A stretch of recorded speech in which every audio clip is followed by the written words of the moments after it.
এই ফেরি ঘাট বা জেটি ঘাটের কাউন্টার। বলছি যে এখান থেকে কোথায় কোথায় যাওয়া যায়? শুধু বেলুন। শুধু বেলুড় মঠ। কত টিকিট? 11 টাকা। তো এখান থেকে 11 টাকা দিয়ে তোমরা যেতে পারবে পুরো বেলুড় মঠ। তো চলো বেলুড় মঠে লঞ্চে করে যাওয়ার কিরকম এক্সপিরিয়েন্স আর সেটা তোমাদের দেখাবো আজকে।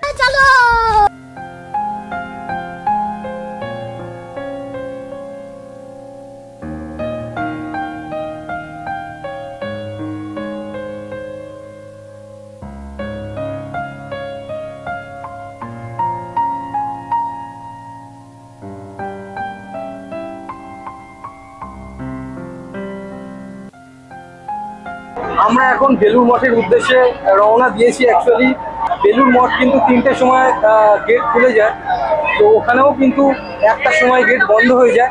যখন তোমাদের দক্ষিণেশ্বরের গেট, দক্ষিণেশ্বর মন্দিরের গেট বন্ধ হয়ে যাবে, একই টাইম শিডিউল মেনটেন করে বেলুড় মঠের গেটও বন্ধ হয়ে যায়।